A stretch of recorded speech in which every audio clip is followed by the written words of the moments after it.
I served as a structural aircraft maintainer in the United States Air Force for a little over 7 years. So if anybody needs an airplane that they need it fixed, I still suggest calling the professionals, please. Motherhood in schools made me a little bit rusty. I know what you're all thinking. I look a little bit too young to have served in the military, and I thank you for that.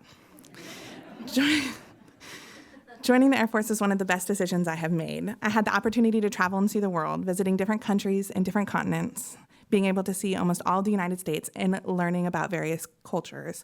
It was truly a blessing. It taught me invaluable lessons, like how to have a sense of humor. Also kidding. But on a more serious note, it taught me resilience, it taught me dedication, and it gave me an unwavering work ethic. I learned how to become a leader and spend most of my days here at CCC learning how to be better at it. I hope to continue my education so that I can become a forensic psychologist, and this has been one of the most perfect ways to start on that long, long journey. So long. Since I've moved around so much in my military career, I've been to several different colleges, and I can confidently say that CCC has been one of the best, with some of the most incredible leaders that I've met, and there's been a few. So sorry, I lost my place. In the military, you learn very quickly who has your back and who doesn't, and the staff here at CCC, they have our back.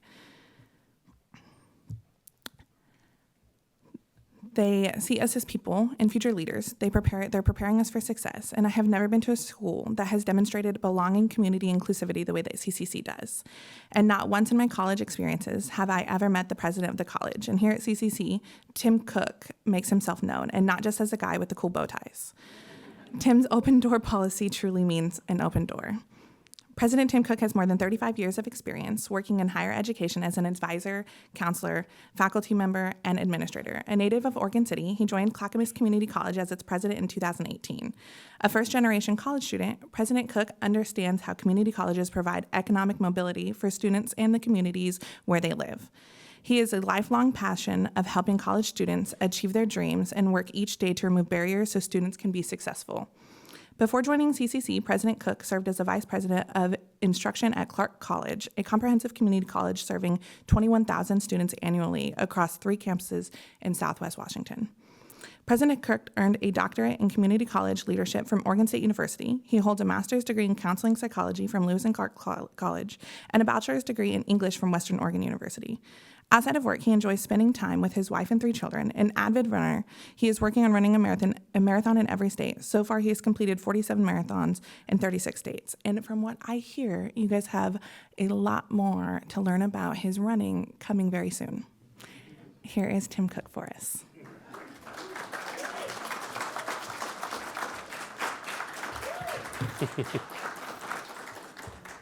Well, good morning, everyone. Thank you so much for coming out on a Friday morning. I'm sorry that the sun has gone away. It was sure nice while it lasted, and hopefully we'll get through this gray winter here and see some sun again soon.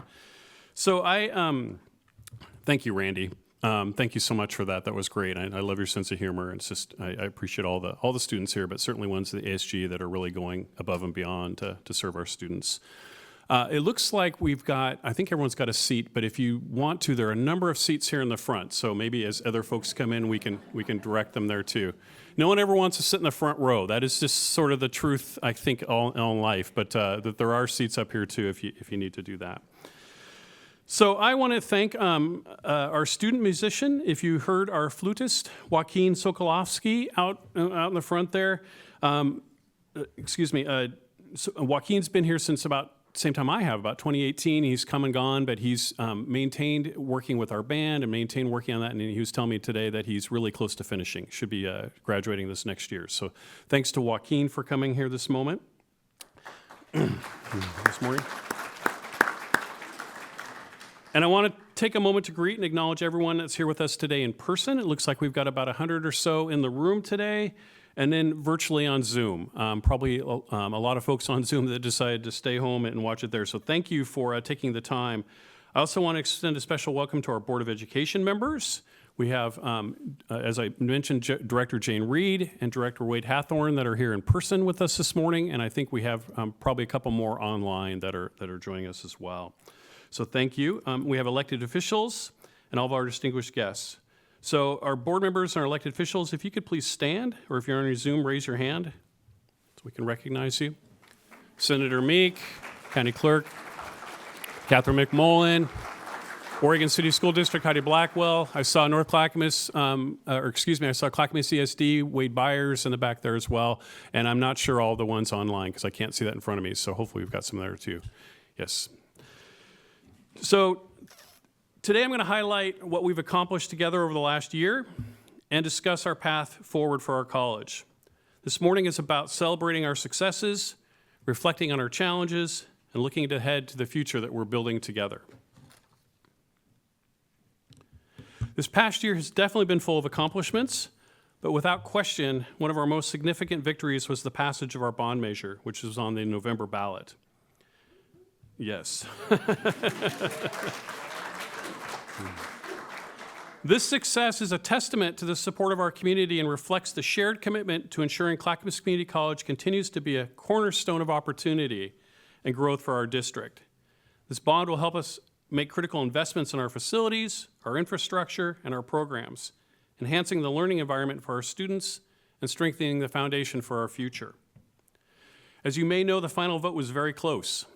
We won by 1,067 votes out of nearly 180,000 votes cast. So I want to thank each and every one of you for your support for the college, because literally you could be the one that put us over there. I know many of you endorsed our campaign, helped get out the vote, and supported financially and helped otherwise. So thank you all for your vote of confidence in Clackamas Community College. The passage of this $120 million bond renewal is not just about funding, though. It's about shaping the future of Clackamas Community College and fulfilling our mission to cultivate equitable, innovative, and responsive education. The bond focuses on three key themes that guide our efforts: preparing students for success in modern learning spaces, which means upgrading our classrooms and labs to support 21st century education, enhancing our partner and community connections, so expanding our spaces and resources to strengthen ties with local businesses, industries, and organizations, and preserving and maintaining our assets, caring for the facilities and infrastructure that are vital to our mission. Each dollar invested will benefit not just our students, but also our broader community, creating opportunities that extend well beyond our campuses. As I go through this morning's presentation, you'll see examples of where our bond projects fit in the work we are currently doing and where we are headed. So let's start with the reason why we exist, our students. Always putting students first helps us understand who they are, help us better serve their needs, and create learning environments that contribute to their success. Hope you can see this on one of the monitors. So let's look at these numbers. Like our community, our student population is diverse.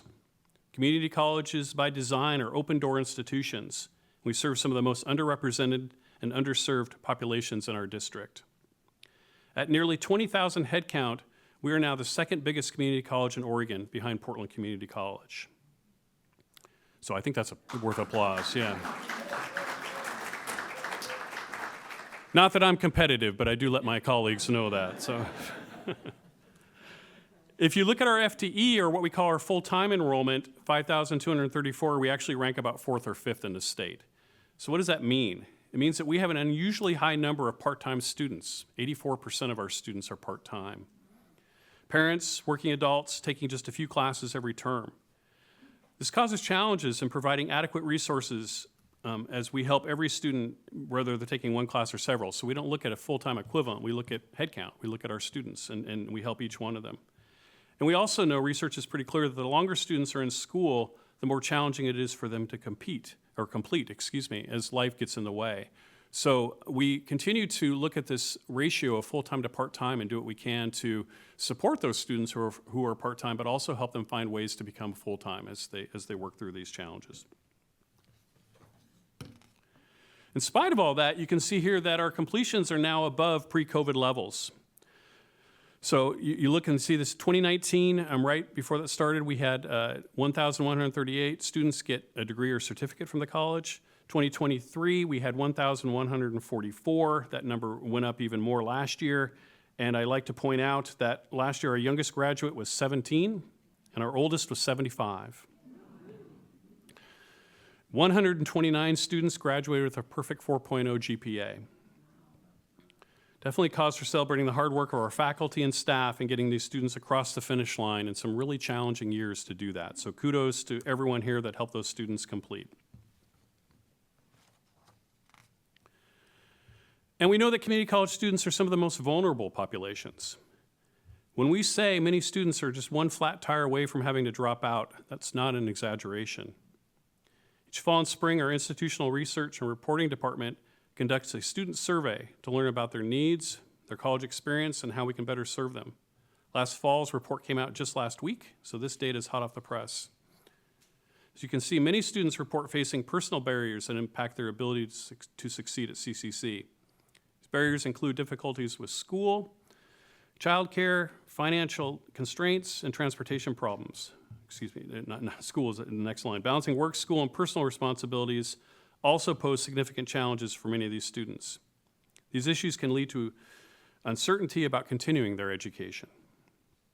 They also experience financial barriers, including paying for books, supplies, tuition, and fees on top of their household expenses.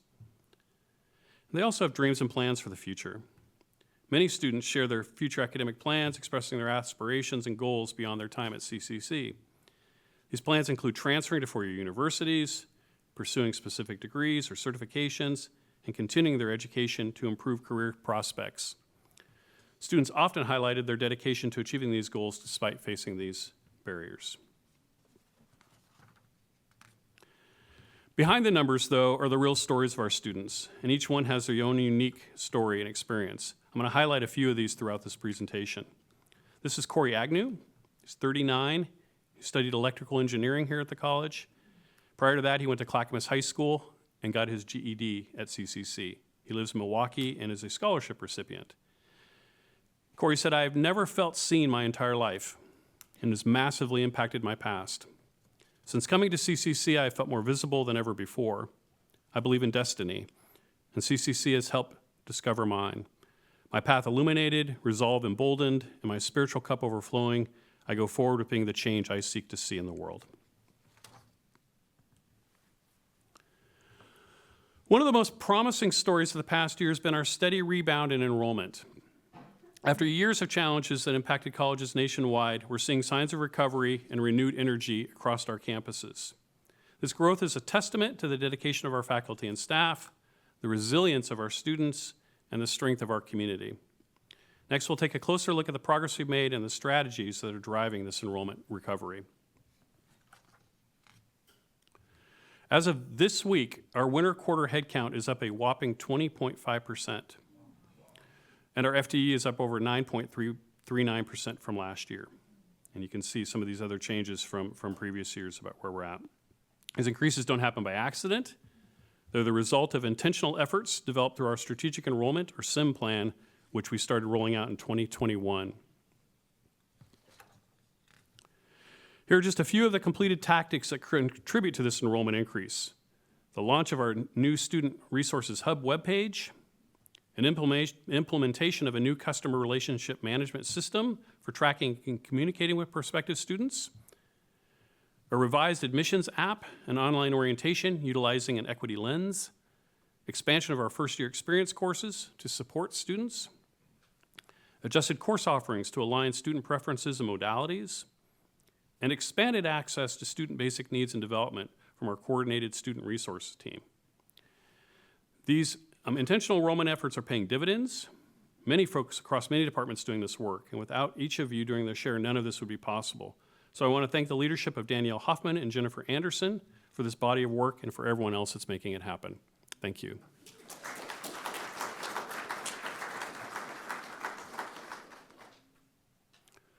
Another way we connect our students and community members with resources, education, and career pathways is through open houses and fairs.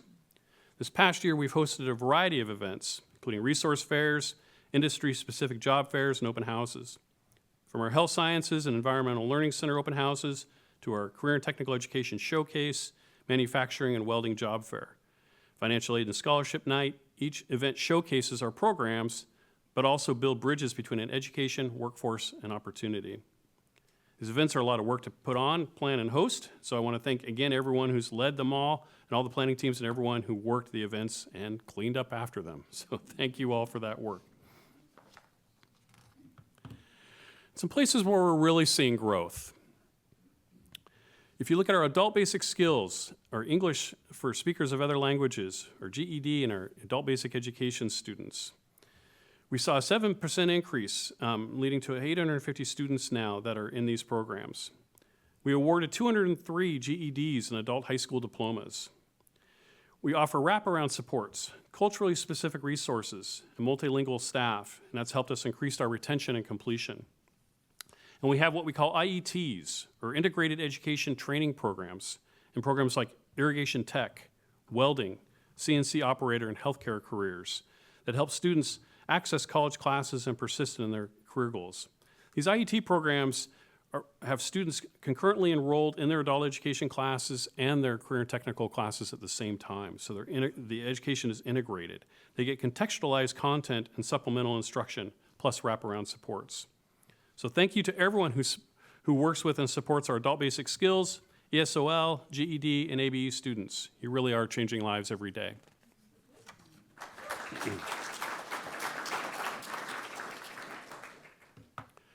And an incredible 25.8% of our FTE enrollment at CCC are high school students.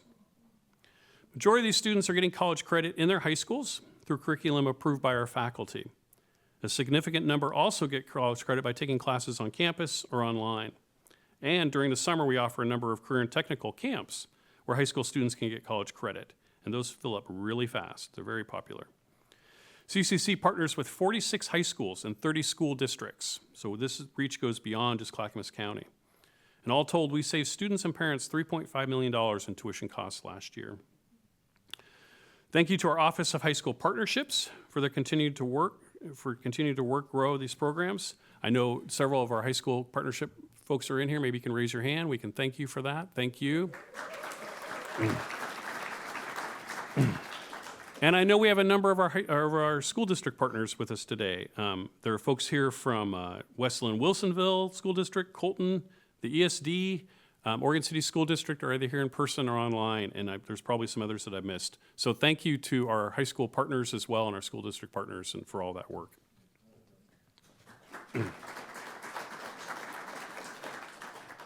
And enrollment in our career and technical programs overall is increasing. And here are just a couple of the highlights. Our automotive training program received ASE training program accreditation from the ASE Education Foundation.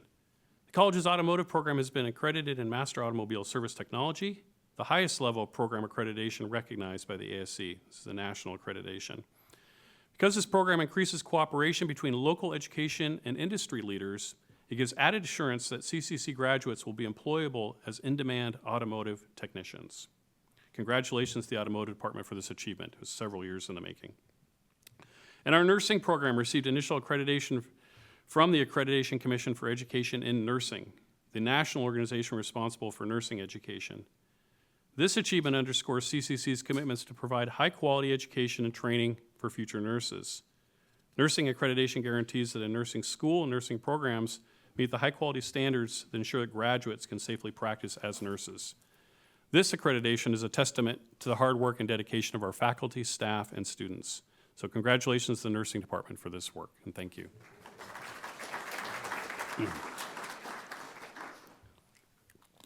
Excuse me.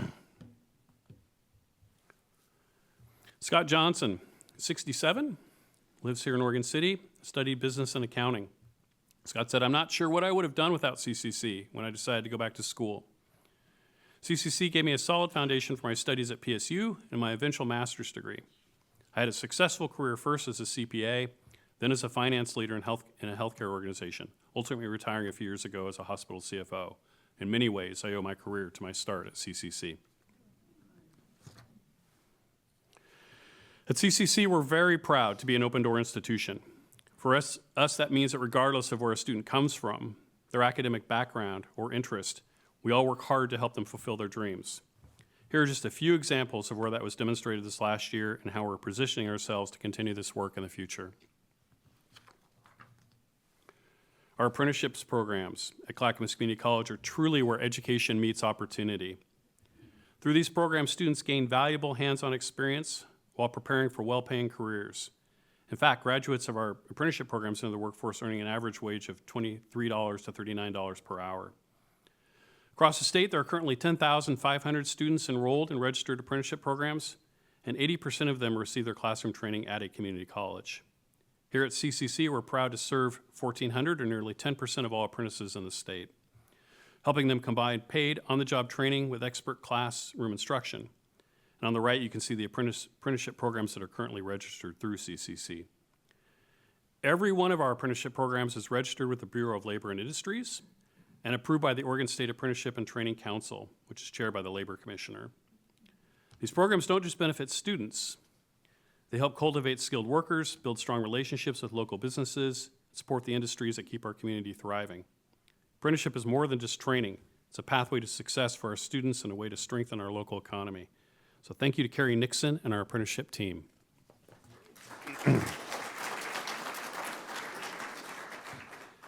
And Emma Vin is one of those apprentices. Says, I credit my apprenticeship as the crucial stepping stone in my career's progression. In class, I enjoyed the open conversation and the fixture and our fitting demonstrations given by the instructors. This path also ignited my passion for teaching, to share my knowledge to the next generation of plumbing apprentices. Plumbing is a dynamic field that rewards dedication and hands-on experience. Stay curious, ask questions, and be open to mentorship. Your hard work today will lay the foundation for a successful and fulfilling career tomorrow. So speaking of apprenticeships, with the passage of the bond, we have an opportunity to enhance our Wilsonville campus by expanding our apprenticeship and training space. If you were to go to our Wilsonville campus at night, it's packed with apprenticeship students. You can't park anywhere near it. This investment will allow us to build on the success of our current programs, which already serve that impressive 1,400 apprentices each year, and position us to even more. So opportunities include strengthening connections between education and industry, enhancing our career and technical education programs and partnership opportunities by creating a high-tech, comprehensive conference and workforce training center. This project represents a commitment to ensuring that our Wilsonville campus is a destination for education, collaboration, and training that aligns directly with the needs of our students, our partners, and our community.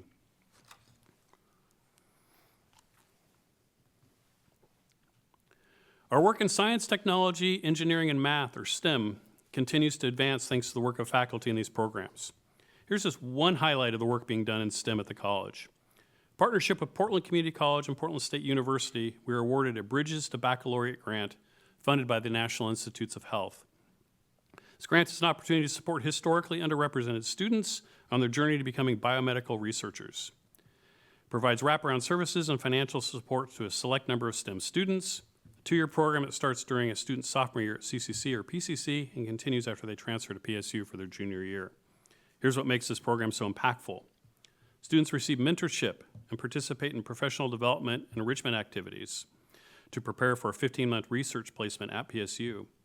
The financial package includes monthly stipends of approximately $1,195 for 24 months, partial tuition remission, and $2,000 to attend scientific conferences. The program also covers summer travel costs for research-related activities, ensuring students have the resources they need.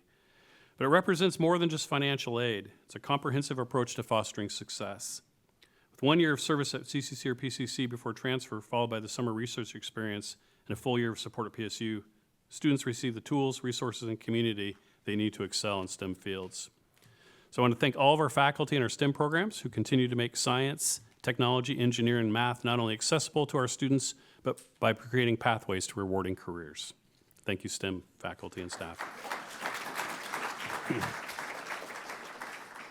And again, with the passage of the bond, we have a vision to bring more STEM opportunities to our district with the investment of a Challenger Center on our Oregon City campus. For those of you who may not be familiar, the Challenger Center is a national nonprofit that's been inspiring K-12 students through immersive, hands-on STEM experiences for more than 25 years. Challenger Centers give middle and high school students the opportunity to step into the role of scientists, engineers, astronauts, sparking their curiosity and passion for science, technology, engineering, and math. Here at CC, we'll partner with K-12 districts to bring this first-of-a-kind immersive space simulator center to Oregon. The goal is to engage students in STEM education in a way that is exciting, relevant, and accessible, especially for underserved populations who may not traditionally see themselves in STEM careers. Imagine a 7th grader gets exposed to this cutting-edge technology. Years later comes to CCC to continue their dream of working at NASA or some other exciting STEM occupation. Pretty exciting opportunity. Switching to our athletics, we have a long history of here recruiting and producing top-notch student athletes, including those of professional Olympic caliber. As 2024 was the Summer Olympics in Paris, we took a look back at our athletic alumni who've made it to the Olympics in the past and shared this information with the college community. So we want to share it here too. From track to wrestling to basketball, our student athletes continue to make us proud. One of the more prominent former athletes on this page here is Matt Lindland, who also is known as The Law. He's a retired mixed martial artist. I have to say that respectfully because he lives in the community. He can find me. He's a retired mixed martial artist, Olympic wrestler, speaker, actor, and coach, entrepreneur, and politician. He won the Oregon Republican Party's nomination for the Oregon House of Representatives District 52 seat back in 2008 and continues to be a supporter of CCC. So congratulations to those athletes and on the page here, but all of our athletes, our student athletes here at the college. Yeah.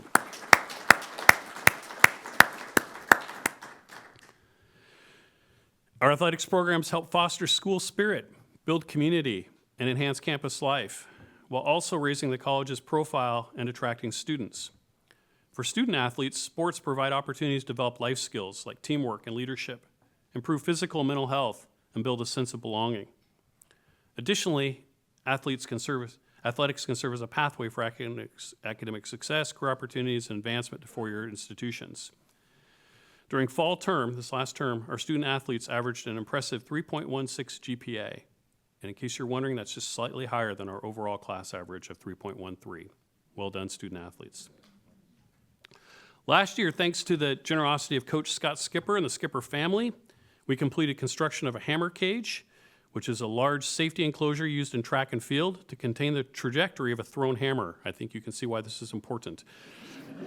We were also able to install a turf infield for our softball team, which was largely paid for through donations. Upcoming projects using bond funding include updating our athletic fields. We're planning more track and field renovations with grandstands for sporting events and outdoor graduation. Updates to our baseball and softball facilities, a synthetic soccer field with lighting, and completing the Douglas Loop walking trail on the Oregon City campus. Thank you to Athletic Director Jim Martineau, who's in the room today, and all the folks in the athletics department who help make our student athletes shine and succeed.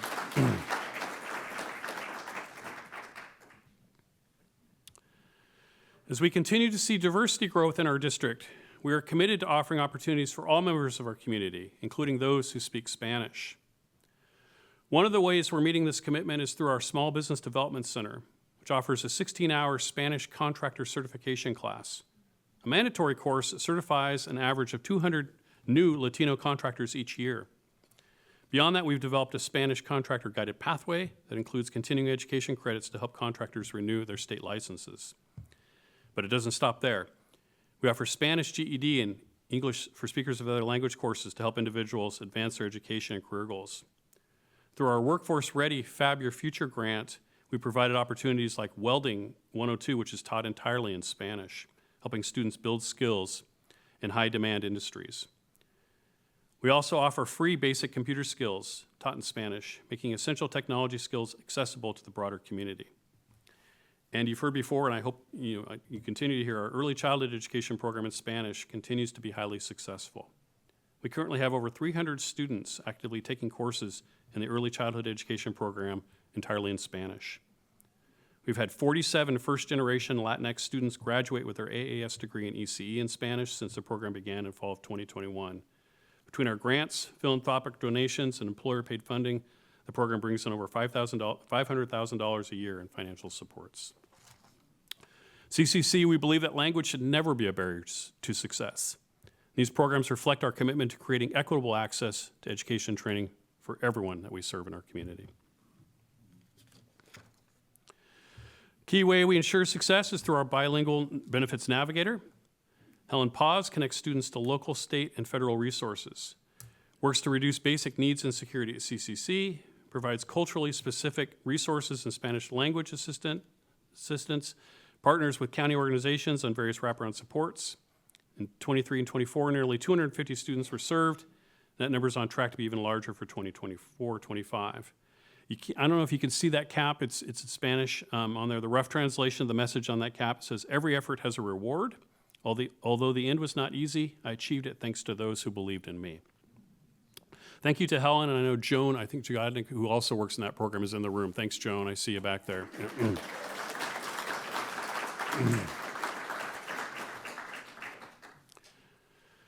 Maria Cesares, when asked how CCC has enabled you to grow and become successful in your education journey and or career, or otherwise impacted your life, who's studying early childhood education in Spanish, said, "It has allowed me to grow professionally, having more job opportunities thanks to the knowledge I've acquired.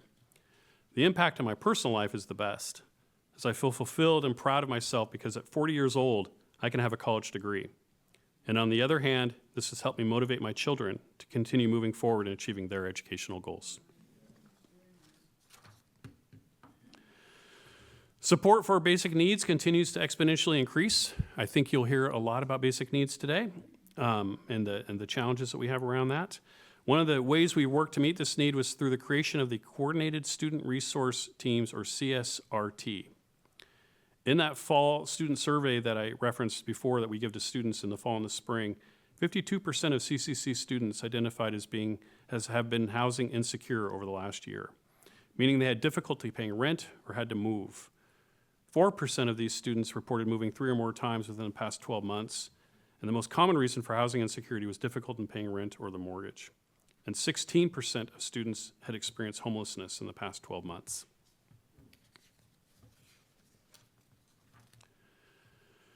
We have free food on each of our 3 campuses. We operate pretty robust food pantries. They are stocked with dry goods, meat, produce, other refrigerated and frozen items, as well as hygiene products. Anyone is welcome to shop at the food pantries as often as they need. We don't check IDs, and so we get community members that come through as well as students. In coordination with one another, in collaboration and partnership with the Foundation, the Oregon Food Bank, and the Clackamas Service Center, during fall term, the 3 food pantries produced food to over 3,572 households, feeding over 10,570 individuals.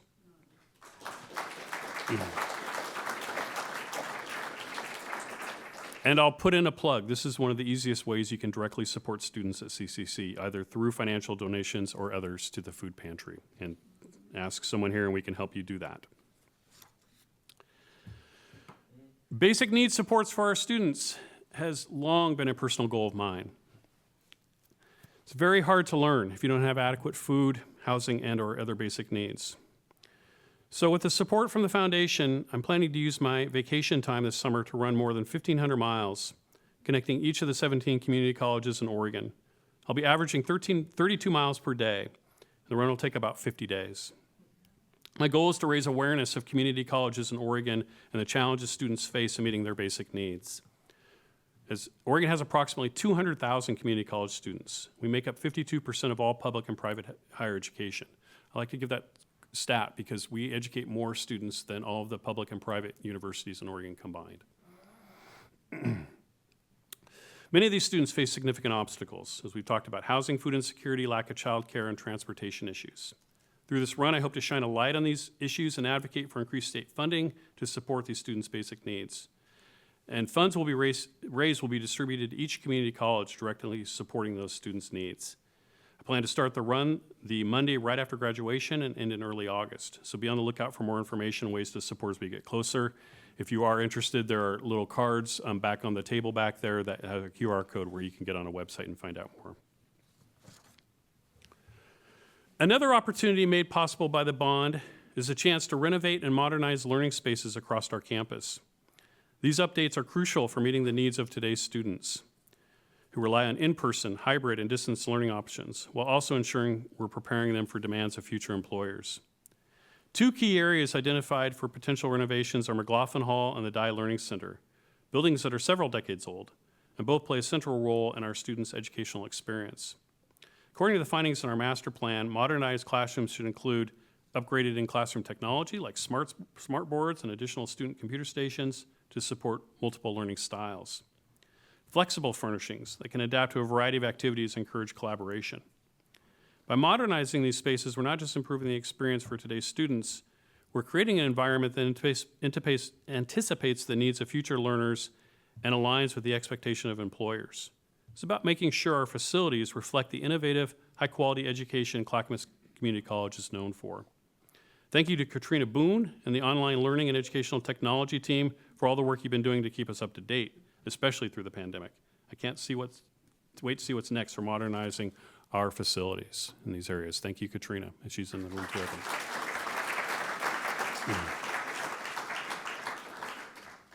The importance of modern learning spaces will continue to be important for the college, not just in the classroom, but across all of our campuses.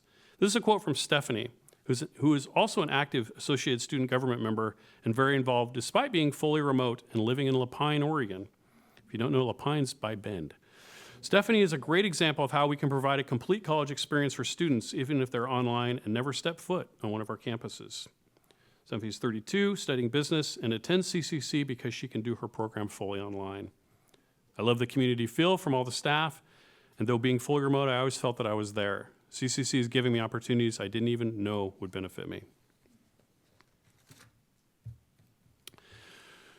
Like all community colleges, adequate funding is a critical part of how we fulfill our mission to provide equitable, innovative, and responsive education. Our ability to serve students in our community relies on a combination of state support, federal funding, grants, and the incredible generosity of our donors through the CCC Foundation.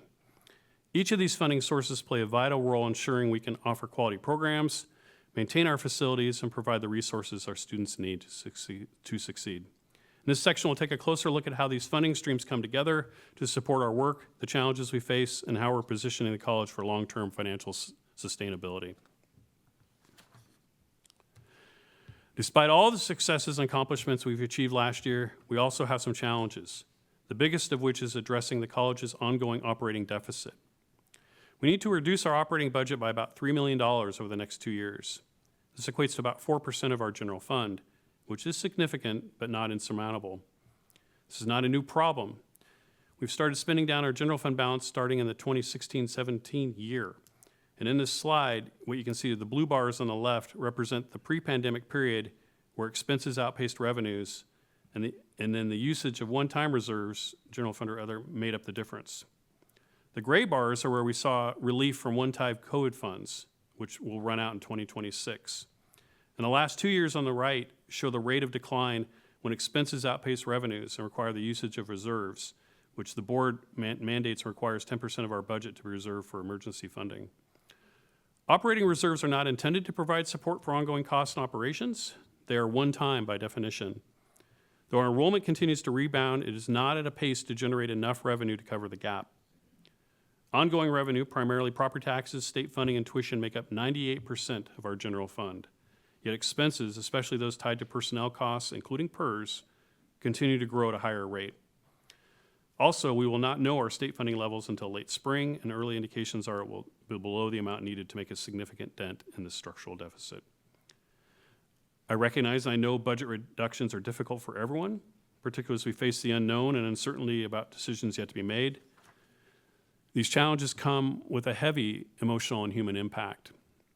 It's not easy to navigate change, especially when it involves our jobs, services, and resources, but we are committed to transparency, thoughtful decision-making process throughout this time. We will be relying on our new shared governance structure to help us through the reduction process this winter and spring. And in May, our budget committee will meet and the Board of Education will adopt a final budget in June.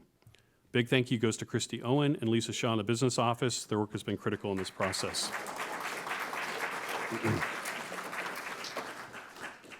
And with several legislators attending today, I couldn't miss the opportunity to discuss the Community College Legislative Ask. Thank you for your time and thank you for being here today. Currently, state funding for all 17 Oregon community colleges stands at $795 million. For the upcoming biennium, we're advocating for that to be $920 million. This increase is essential to meet the rising costs and evolving needs of our students and communities. In addition to the base funding, we have several targeted funding requests to address specific priorities. These include a $1 million in one-time funding to support a co-requisite work group that supports faculty release time and training for transition to co-requisite supports. That was mandated by Senate Bill 1552 in 2024. the work group was, and there was no funding with it. $2.5 million for expanding applied baccalaureate programs, helping community colleges offer bachelor's degrees in high-demand fields. This is also one-time funding. If you don't know, community colleges now have the ability to offer applied baccalaureate degrees. To date, those are pretty expensive to start up and operate, so we're looking for some one-time funding to help get that off the ground. $3.57 million in ongoing support for cybersecurity support. I don't think I need to tell anyone here that about a year ago, when we had a significant cyber attack, that money is critical for us and for all the colleges. And then $10 million in ongoing funding for the Adult Reconnect program to convene a work group for engaging adults who have some college but no degree, one of the largest populations actually in Oregon with some college no degree, addressing enrollment declines and workforce needs. And then finally, a pretty wonky one, an 8th quarter payment request of $100 to $150 million to amend years of funding misalignment. It's important to understand that community college funding is a combination of state support, property taxes, and tuition. However, costs are projected to grow by nearly 15% for the next biennium, and we've now reached the end of the federal relief funds that helped us navigate these challenges in the past few years. However, despite all these challenges, community colleges continue to adapt. We're innovating, reshaping our services to meet the needs of our students and ensure their success. We're optimistic. With continued investment from the state, we can maintain and expand the critical role we play in Oregon's education and workforce ecosystems. So I want to thank again, they're either in the room or online, Rep. Hoa Nguyen, Rep. Ruiz, Senator Meek, who I saw in the back, Representative Hartman has staff here, and I believe Representative Neron is on virtually. Thank you for your support and advocacy for community colleges.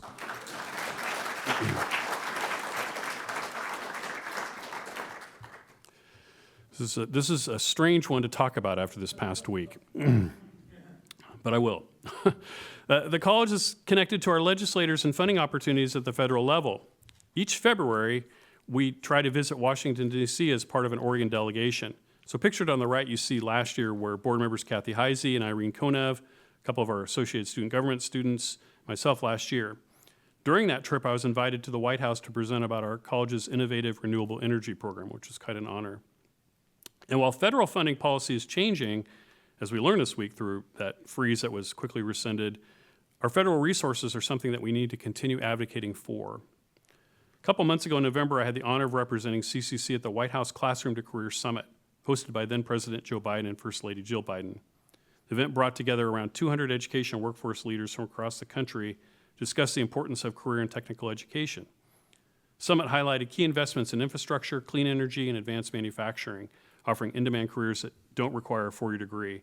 It's an incredible opportunity to represent the college at this event, and it's really thanks to Brittany Ellabrook, who manages our U.S. Department of Labor Renewable Energy Grant. I think Brittany's here.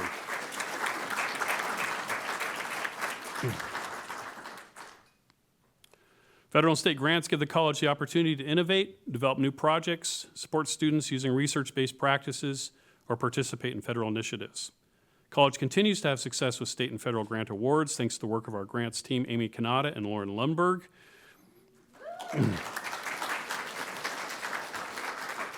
And all of the faculty and staff who put in the time and effort to not only apply for grants, but also the work that comes with receiving them.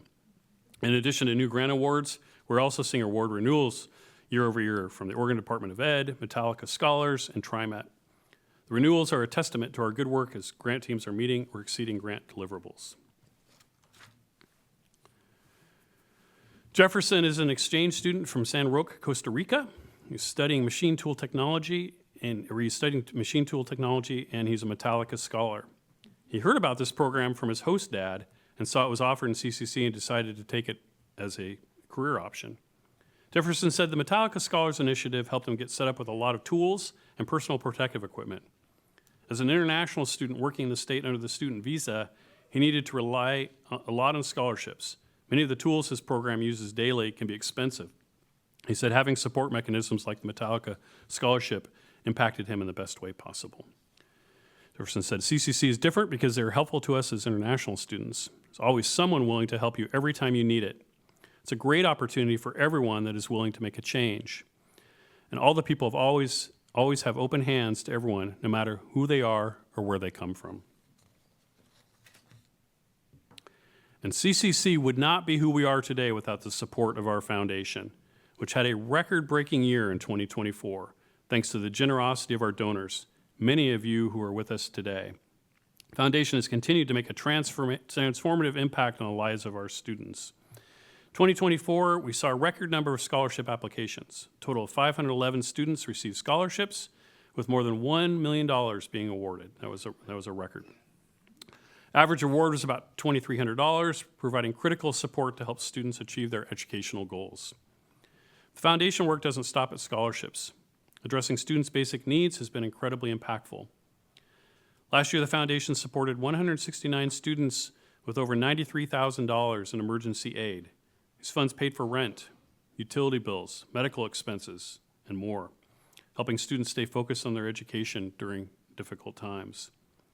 For example, 57 rent checks were sent directly to landlords, helping to secure housing and prevent homelessness. It's the kind of tangible, immediate support that can truly change lives. Clackamas Community College, we know that success in the classroom starts with stability at home. The work of our foundation, the support of our generous donors, ensures that our students have the resources they need to thrive. Thank you all for believing in our students and for helping us create opportunities and hope for so many in our community. And thank you to Deborah Mason, the foundation team, and the foundation board for all the work that you do for the college.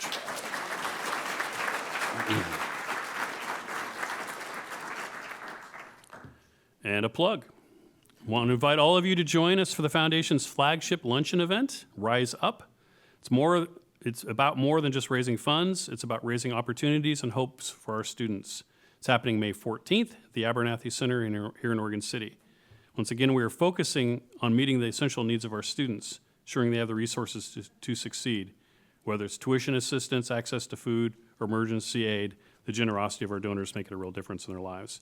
So I encourage everyone, if you can't make it to the Rise Up lunch, to go to give.clackamas.edu to learn more about the foundation's critical work. And I suspect they'd be happy to talk to you today if you want to do that too. Partnerships are one of the key pillars of the college. By working together with other colleges, nonprofits, community organizations, and businesses, we're able to create opportunities that amplify our impact and truly serve the needs of our community. These connections help us better understand the needs of our students and the community, leverage resources, and innovate in ways that would not be possible on our own. They also help us remain agile and create new pathways to success for those who serve. One of the key initiatives we're focusing on is building a rural career technical education consortium that will expand opportunities for students in our rural communities. We've already made strides by forming the consortium and inviting a group of partners to the table, including Canby, Colton, Estacada, and Molalla school districts, along with the Clackamas County Economic Development Director of the Clackamas Education Service District, and Clackamas Workforce Partnerships. Looking ahead, we're excited to launch our first program, an Intro to Health Professions, which will give rural students a direct pathway to explore high-demand careers in healthcare, and we're also planning roadshows and bringing instructors to build awareness and interest in our CTE pathways. But the work isn't just about delivering programs, it's about collaboration. We're engaging with school districts to understand their unique needs and challenges. We're exploring funding opportunities and partnerships to ensure we can provide high-quality programs and resources. And we're working toward a sustainable model that can meet the needs of rural students for years to come. Of course, there are challenges. Rural areas often have limited industry equipment, few local industries for employment and partnerships, and a shortage of instructors with industry experience. Transportation and access are also significant barriers we'll need to address. Despite these challenges, we're optimistic about what we can achieve together. With strong partnerships and a shared vision, we can advance CTE in our rural communities, providing students with the skills and opportunities they need to succeed. And as we continue to prioritize expanding opportunities for our students, we have a new partnership between Clackamas Community College's education program and Eastern Oregon University. Starting this term, EOU will offer an 18-month bachelor's in elementary education program right here on our CCC campus. This program is designed with flexibility and accessibility in mind. Students will attend in-person classes in the evenings, making it possible for them to balance their education with other responsibilities. Not only does this program provide the coursework for a Bachelor of Arts or Science in elementary education, it also includes endorsements in multiple subjects and English for speakers of other languages, critical qualifications for educators in today's diverse classrooms. Students will gain valuable field experience, ensuring they graduate ready to make a difference in the lives of their future students. This partnership is another example of how we're working to bring higher education opportunities closer to home. Thank you to our Early Childhood Education, Education and Criminal Justice Human Services Department Chair Don Hendricks, and Education faculty member Lorette Scott for your leadership, and everyone else who's helped make this partnership a reality.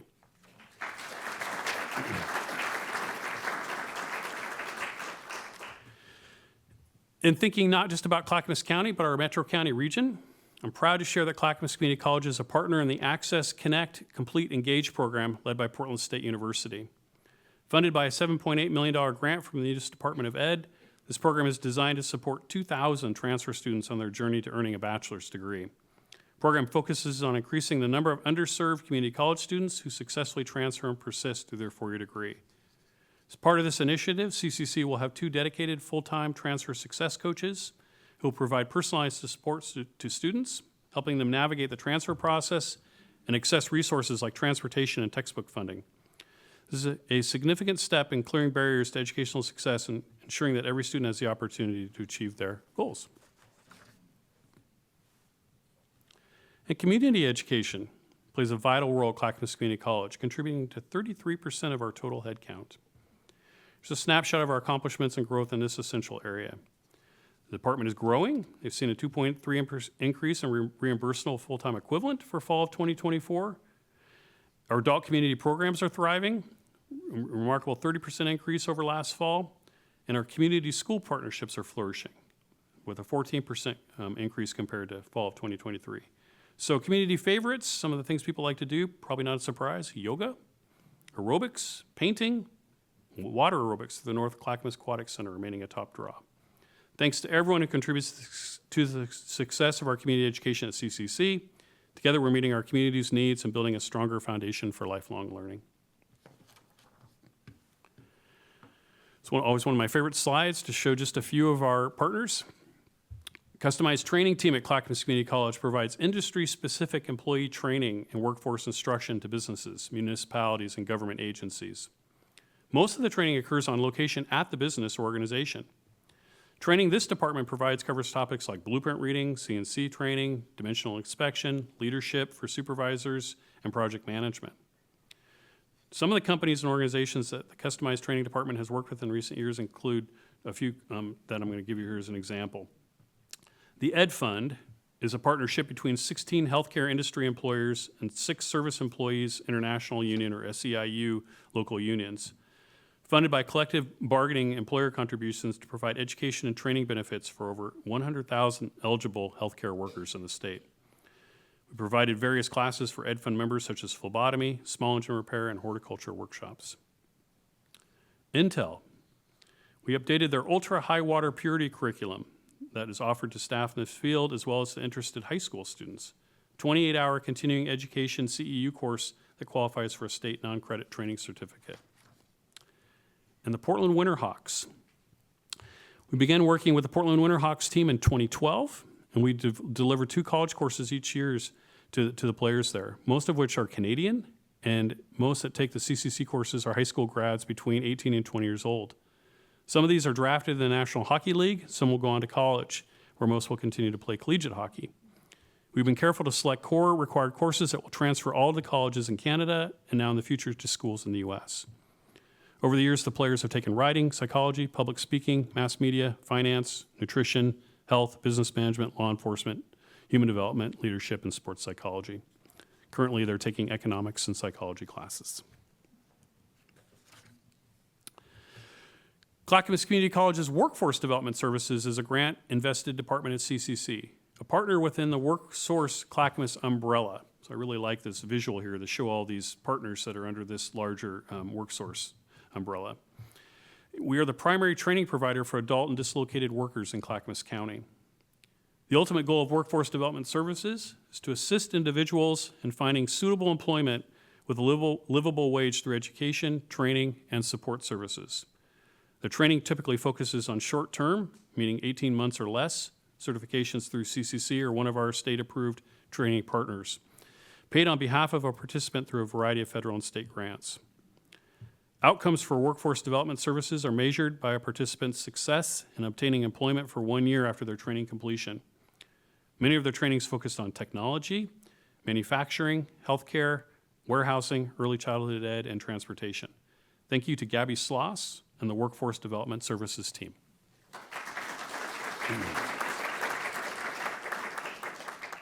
Marie Conlin is an example of someone who was helped by the Workforce Development Program. Marie said, I came to the school unemployed and completely lost. I've been let go of my job that I had had for over 10 years. So starting over was an understatement. CCC helped me with all the resources I need to get an education while having zero income. I was hooked up with the Workforce Development Program, and they have been by my side ever since. Another bond project, which is really probably the large cornerstone project of the bond, is the construction of a natural resource center of excellence on the east side of our Oregon City campus. This state-of-the-art facility will serve as a hub for horticulture, farming, arboriculture, and wildland fire. These programs are currently housed in some of our oldest facilities. This project will provide the modern spaces and advanced equipment needed to deliver high-quality education and training. I'm also really proud to announce with this project is a partnership with the Clackamas County OSU Extension Service for the center. Collaboration will strengthen our ties with the community and enhance the resources available to students and local residents and create an innovative center for Clackamas County. So if you haven't heard about this, OSU Extension, which is currently housed a little over a mile from here, is contributing significant financial dollars to this project and is going in and helping us design this and seeing where we can collaborate on programs and where they and we don't. But so OSU Extension will be on our campus along with other partners. We're really going to we're going to present a center of excellence for horticulture and farming, wildland fire for Clackamas County and for the state. So pretty exciting project. The question, yeah. The biggest question I get now is, so when's it going to happen? We are actively working on RFPs to get our owner-operator company to help us with that project, and then from there we'll be looking at architects for that project. So hopefully we'll be breaking ground here in the next year on that, but we have to get through all the processes. So stay tuned. As we look to the future of Clackamas Community College, one thing remains clear. Our success is deeply rooted in the strength of our connections with the communities we serve. As I like to say, community is our middle name, and we take that seriously. From partnering with local organizations to hosting events that bring our community together, we're focusing on creating meaningful opportunities that not only meet the needs of our students, but also strengthen the fabric of our region. Our collaborations with institutions like Mount Hood Community College and Portland State University, as well as community partners such as local school districts and businesses, allow us to provide programs, events, and resources that make an impact. We also take pride in offering events and initiatives that engage, educate, inspire our community, creating spaces for connection, learning, and celebration. In this section, we're going to explore how we continue forging these connections. Through a partnership with Mount Hood Community College and Clackamas Volunteers in Medicine, which are new CVIM directors in the room. Lisa is in here somewhere, I think. Welcome. We provided 2 critical dental care events to those in need last year. Together, we delivered 54 free dental cleanings to patients, many of whom had not seen a dentist in years. In addition to cleanings, about 10% of those individuals were referred for follow-up care, and every patient received valuable information on free community health and dental resources. Thanks to the many volunteers who donated their time, we provided $7,500 worth of essential dental services, demonstrating the power of collaboration and compassion. Great job to our health sciences team, to Mount Hood Community College, and Clackamas Volunteers in Medicine, and our dental assisting students. I know Martha Spires, I think, is online, the former director who also helped us with our bond. So thank you, Martha Spires, for that, all of that work, and thank you for everyone else who contributed to this partnership.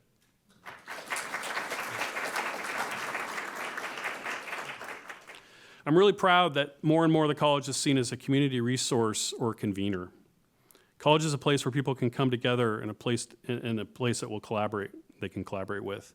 CCC, we believe in the power of events to bring people together and celebrate diversity. And just in the last year, we've held a Latino festival, vibrant celebration of Latin American culture, bringing together music, food, and community pride. That's been happening for decades. And Camille's in the audience. Camille Sanchez, thank you for all of your work there. Indigenous Peoples Day, where we honor and celebrate the rich histories, present-day contributions, and cultures of Indigenous communities in Oregon and across the country. Lots of partners there, but the folks of the Grand Ronde, and particularly Cheryl Kennedy and John George, David Harrelson, and others of the Grand Ronde, thank you for that partnership. In June, we have a Summer Connections program, which celebrates both Juneteenth and Pride Month, as well as showcasing local cultural and community events being planned for the summer. Last year, we also held what was called an Accessible All-Stars, nothing but networking, a fun basketball tournament celebrating the diversity of the disability community. And every year, we have what's called Compose, a creative and collaborative event where storytelling and self-expression takes center stage. If you like writing at all and authors and the rest, that's an excellent event. We have a Truths and Transitions Black Excellence panel, which is a panel discussion for Black History Month that focused on the stories of Black men in our area.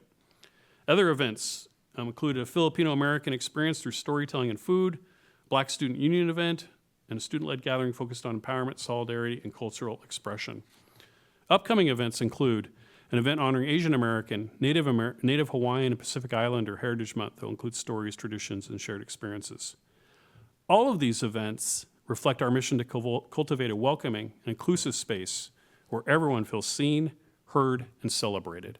So thank you all that attend these events and partner with us to offer these community events.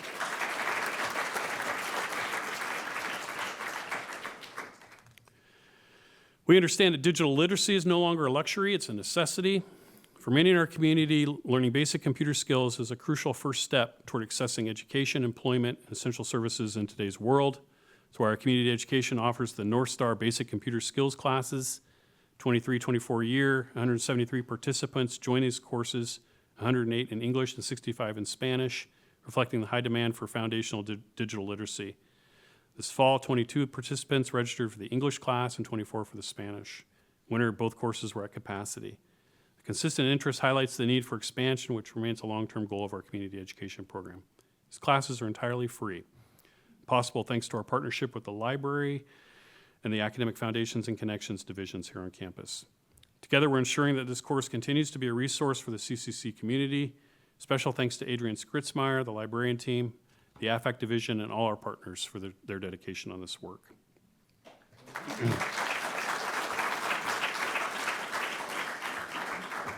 Finally, we want to celebrate the amazing educator, Orlando Ferrer. Orlando teaches these basic computer skills in both English and Spanish, was recently recognized in the Pamplin news media in an article for his impact as an instructor.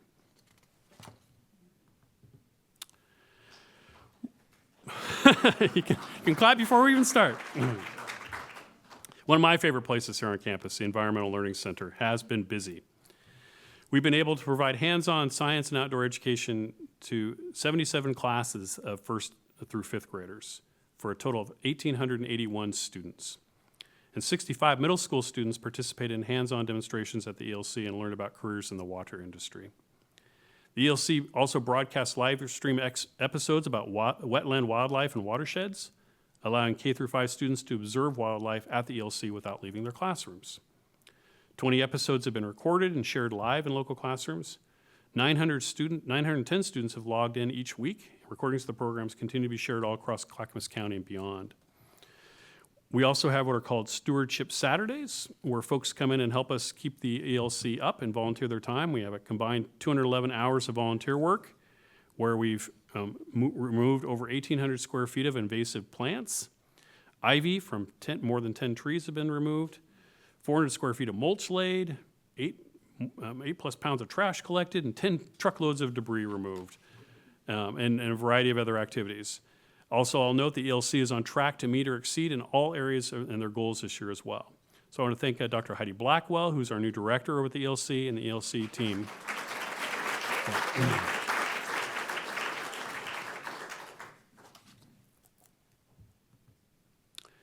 And if you've been on any of our campuses, I hope you noticed how well the grounds are kept, how clean our buildings are, and that they're heated and cooled properly. These spaces are more than just buildings and grounds. They're where our students learn, our staff work, and our community comes together. A well-maintained campus reflects our commitment to creating an environment where everyone can thrive. As we plan for the future, we know that maintaining our facilities and our computer systems is essential. We can't work or learn in environments that are not cared for, that no longer meets the needs of our college community. This includes prioritizing safety and security upgrades across all 3 campuses, enhancing our cybersecurity and our systems, and ensuring our spaces are secure as they are welcoming. That's why it's crucial to focus on updating these aging infrastructure, improving campus safety, increasing efficiencies, and ensure these remain vibrant and functional, resilient. So I want to thank you to all of our staff from College Services who keep the college running. And in particular, I want to say thanks to the HR, the business services, the IT, and the applied information techs who do all this work despite the challenges of our, I'm being nice, antiquated computer systems we have here at the college. Thank you all for that work.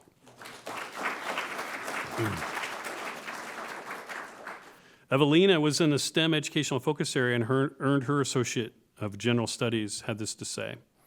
I loved how welcoming and helpful the professors were. The campus is so beautiful and fun to study and hang out in. Tutoring, library, cafeteria, and other resources made college even more fun and doable. Part of our ongoing commitment to improving the student experience and making Clackamas Community College more accessible to everyone, excited to highlight the redesign of our college website. This effort was guided by our values of equity, innovation, responsiveness, and is an important step in supporting our students' success. Redesign includes several enhancements that directly align with our Guided Pathways framework, helping students easily explore their educational options and stay on track. Accessibility and inclusivity were central to this redesign. We've introduced site-wide translation tools, ensuring our website can be navigated by individuals who speak a variety of languages. We've also made mobile optimization a priority, so students and visitors can easily access information on their phones, something that's more important than ever. In addition, the site features improved performance to make navigating faster and more seamless. Major highlight is the launch of a new degree and certificate search tool, simplifying finding programs we offer, making it easier for current and prospective students to discover the path. And I'm thrilled to announce the launch of our new student resources page. Dedicated web page is a one-stop hub for the essential tools and support services our students need to succeed: tutoring, financial aid, counseling, basic needs assistance, and others. It's more than just a technical upgrade, it's an investment, the success of our students, and the accessibility of our college. Making information easier to find, understand, and access, we're breaking down barriers, ensuring that CCC continues to meet the needs of our diverse community. Thank you, College Relations marketing team, for your effort on this project and everyone else who helped along the way.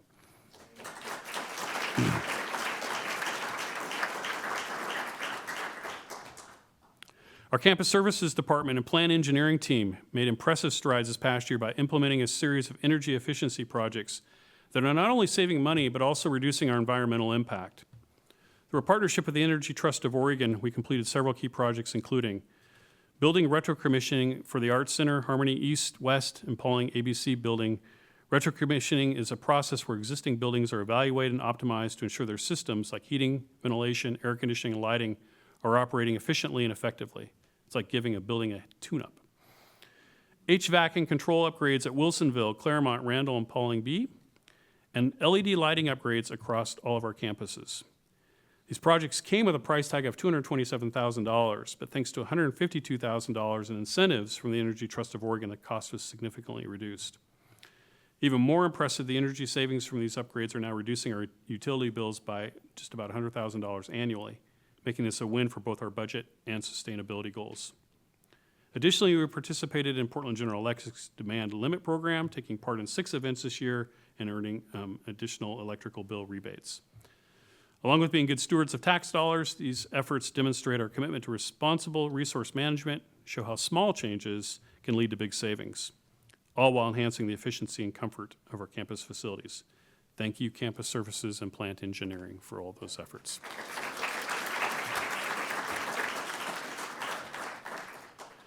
Our efficiencies and savings will continue to grow thanks to the bond. One of the critical ways we'll use bond funds is by continuing to invest in the infrastructure of our campuses to better serve our students, staff, and community. With these funds, we'll address deferred maintenance projects and ensure our facilities remain safe, functional, and up to date. They'll make campus services facility upgrades to improve the overall experiences for students and visitors. We'll implement technology upgrades to computer labs and networks. We're going to upgrade aging heating, ventilation, and air conditioning systems to improve energy efficiency, reducing our operational costs and our environmental footprint. We're going to continue roof replacements to protect and preserve our buildings, and invest in electrical upgrades to support modern technology and meet future energy needs. Additionally, we will replace our original central heating and cooling plant, which could result in significant long-term cost savings and improved energy efficiency. These updates aren't just about maintaining buildings, they're about enhancing accessibility, safety, comfort, and security for everyone. It's also hard work to learn if you're hot, cold, or otherwise uncomfortable, so these will be helpful. As we've learned in surveying the college community, safety and security are top priorities.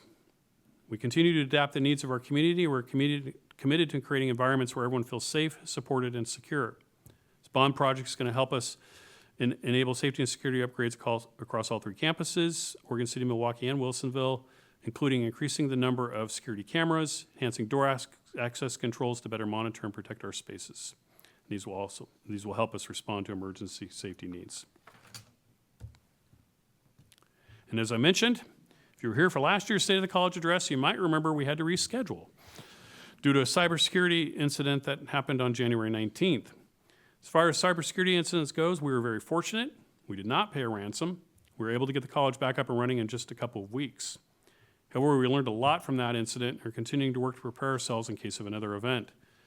Part of that work is ongoing cybersecurity awareness and training, and another big component is our continuing of operations planning, otherwise known as COOP. This work details the process for ensuring we can continue to perform essential functions after a disruption.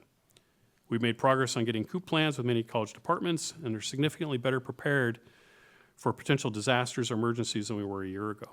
Still a lot of work to do, but we're definitely making progress. And as I mentioned earlier, states community colleges are asking the state for an investment for additional cybersecurity support for all of the community colleges. And we know that the health of our organization is directly tied to the success of our students and the vitality of our community. Strong foundation isn't just about infrastructure. It's about the people, processes, and culture that drive our mission forward. In fact, organizational health is one of our strategic priorities. The launch of our redesigned shared governance model, to the insights we'll gain through the employee climate survey, we are working toward fostering a culture of collaboration and continuous improvement. Employee programs like the CCC Leadership Academy are equipping folks with tools to lead and grow, and the return of summer in-services provide an opportunity to reconnect and reignite our shared purpose. Let's look at some of these highlights. After more than 4 years of research and development, the college launched its redesigned shared governance structure this fall. CCC Shared Governance is our framework for participatory decision-making around policies, procedure, and the strategic direction of the college. Redesign is built on the values of transparency, engagement, accountability, continuous improvement, and empowerment. Our new model includes councils focused on key areas such as college operations, finance, people and culture, student support, and teaching and learning. These are supported by a process support team and an oversight group to work toward clarity, collaboration, and equity in decisions. There were many, many people involved in this redesign work over those 4 years. From concept to launch to joining a council or support group, if you were involved, could you please raise your hand, whether you're in person or online? Those of you who worked on that? Yeah, and there's more of you, I'm sure, but okay. Thank you. This was no easy task. It took longer than we had initially anticipated. I remember telling someone early on, I was like, oh, this will probably take a year or 2. And it took 4 or longer, and we're still working on it. My hopes are this redesign will allow decisions to be made at the most appropriate level, using an equity lens and allowing collaboration and transparency. Last year saw the first class of the CCC Leadership Academy, a year-long professional development opportunity for staff, faculty, and administrators who are interested in growing as leaders and learning more about CCC. The program meets 1 morning per month for a total of 9 sessions, includes outside readings, small groups, case studies, reflection, and a culminating group project. Participants in Leadership Clackamas not only learn how the college is organized, but also work on group projects that enhance college operations. Last year's projects included a pilot to offer free lunch at the Cooper Cafe for qualifying students, labeling art throughout our campuses, centralizing translation services at the college, and implementing a bookstore oversight committee. This year's cohort is underway and are starting their group projects. If you're interested in next year's cohort, please let me know or be on the lookout for an application later this spring. Leadership Clackamas could not happen without the help of English faculty and Department Chair Amanda Coffey, who helped me design Leadership Clackamas as well as teach it. Thank you, Amanda. And I'm not sure if there's anyone in the room that was in last year's cohort. If I missed that, I didn't see that we got. So if you're there in this one, thank you very much, and look for more to come. And after being on hiatus for several years, we brought back summer in-services last year. In-service events offer professional development opportunities for employees, as well as time to connect and come together. Over the course of 3 days, we offered 30 sessions designed around 3 key themes: college systems, for staff to learn about the processes, resources, and systems that keep us running smoothly. Community wellness, focused on creating space for fun and community building, including bringing in goats during the all-staff lunch. You'll see on the picture there, the goats were, not a surprise, the most popular. And upskilling. These sessions provide practical, tangible skills to support our employees in their everyday work. Here's what one attendee had to say. This was my first in service, and I really appreciate getting to learn about different parts of the college, connect with colleagues, consider how my work intersects with other areas of the college. Success of this event is a testament to the collaboration between the planning team and classified leadership, who work to ensure it met the needs of our employees, fostered a spirit of learning, community, and growth. We're already looking forward to building on the momentum for this summer and to help inform our annual fall service events. Thank you, Julia Nicholson in Human Resources, for her leadership on summer in service, to the in-service planning team and the folks who step up and taught sessions during that week.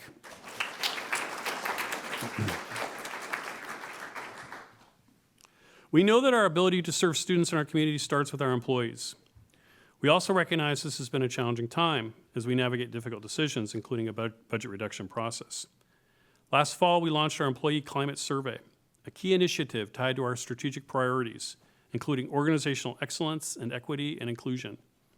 In 2023, we began this work with focus groups to identify what's important to a positive and productive work environment. These discussions helped us highlight critical areas like job satisfaction, alignment with college values, access to resources, opportunities, and learning and development and a sense of belonging. Survey results are now being analyzed. We plan to share the findings during this winter term. Recognize that hearing about areas for improvement may be difficult, but we are committed to addressing them honestly and thoughtfully. From there, we'll move into the next phase, which is working collaboratively to identify and implement strategies that improve our workplace culture and align it with the values we hold as an institution. I want to thank HR, IR, and the LEAP office for their work and everyone who's participated in this work.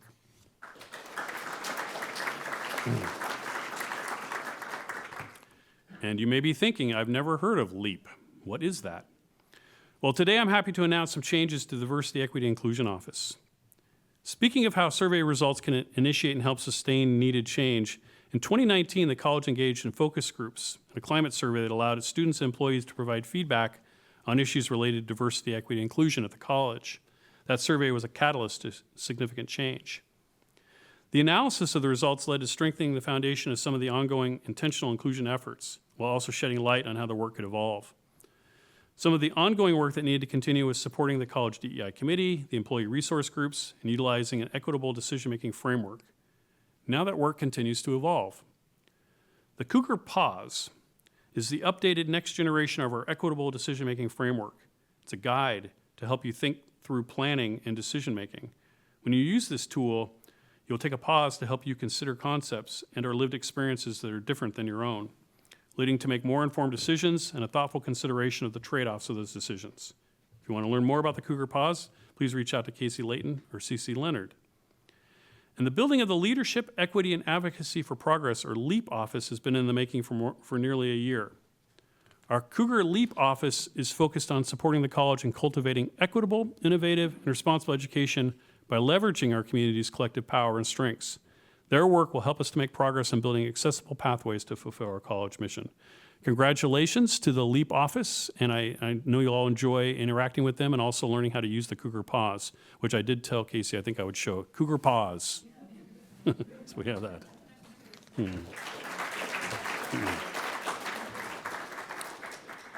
And finally, thanks to Zach Shannon. He was in the STEM EFA. He earned his Associate of Science in Biology and transferred to U of O and said, I love CC with a passion.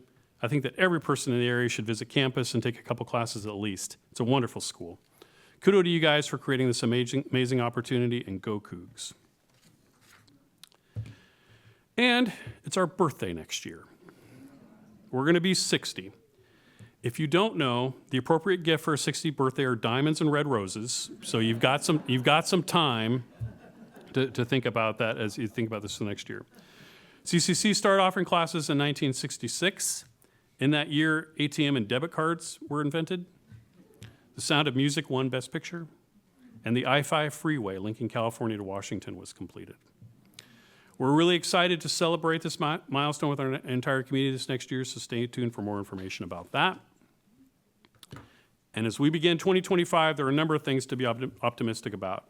Our rebounding enrollment, our bond projects, our new partnerships.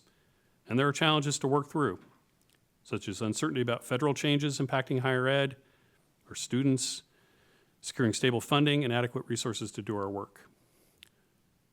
But regardless of what may come, Clackamas Community College will continue to show up every day and live our values of learning, equity, student success, community, and belonging.